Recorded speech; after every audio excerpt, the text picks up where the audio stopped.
Assalamualaikum warahmatullahi wabarakatuh. Saya Salsabila Ardana Yaldana dari kelas Bisnis Digital 2022B NIM 012. Kali ini saya akan menjelaskan mengenai sejarah, keunggulan, dan juga prospek bahasa Indonesia untuk kedepannya. Sejarah bahasa Indonesia. Sejarah perkembangan bahasa Indonesia dapat kita lihat melalui zaman Kerajaan Sriwijaya, yang dimana kerajaan tersebut menggunakan bahasa Melayu untuk menjadi bahasa sebagai pembelajaran kebudayaan hingga sebagai penyebaran agama. Bahasa Indonesia sejak dahulu telah membentuk bangsa dan mempersatukan keberagaman yang ada di Indonesia, yang memiliki tingkat kemajemukan yang sangat tinggi.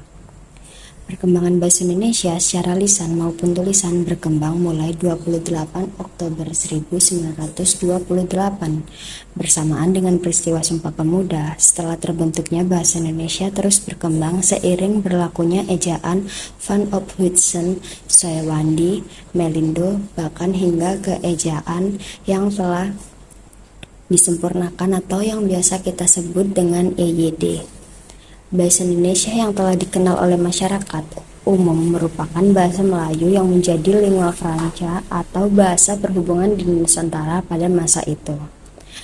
Bahasa Melayu telah ada dan digunakan terlebih dahulu dan menjadi cikal bakal bahasa Indonesia.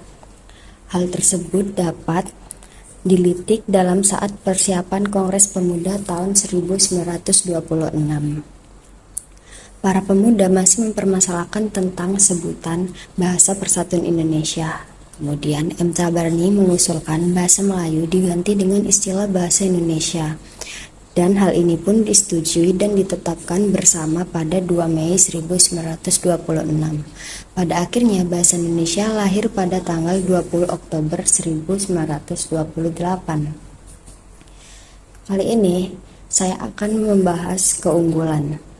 Keunggulan bahasa Indonesia salah satunya adalah sebagai bahasa persatuan, di mana kita dipisahkan oleh suku bangsa yang berbeda-beda dan menjunjung tinggi nilai adat dan bahasa daerahnya.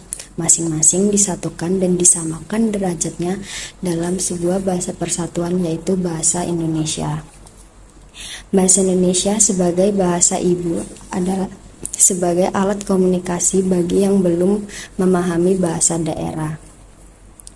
Nah, sekarang saya akan membahas prospek bahasa Indonesia untuk kedepannya, atau kita akan membahas prospek bahasa Indonesia di era yang udah digital ini. Tantangan terbesar bangsa Indonesia adalah globalisasi yang membawa banyak corak asing ke depan mata kita.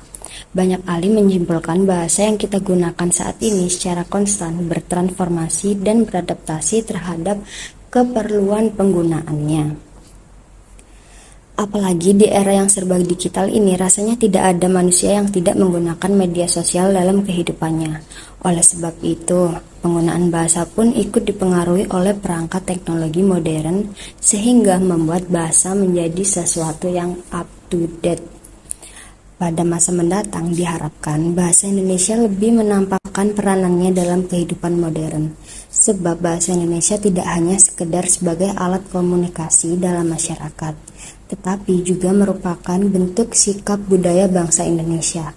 Alangkah baiknya perkembangan bahasa Indonesia diikuti pula dengan pengajaran bahasa Indonesia yang baik dan benar agar tetap terpeliharanya hingga ke generasi selanjutnya. Nah, beberapa contoh pengajaran bahasa Indonesia yang baik yang bisa kita terapkan itu ada seperti kita menggunakan bahasa Indonesia yang baik dan benar, kita tidak menyampur-nyampur bahasa Indonesia dengan bahasa gaul. Sekian dari saya, kurang lebihnya mohon maaf. Wassalamualaikum warahmatullahi wabarakatuh.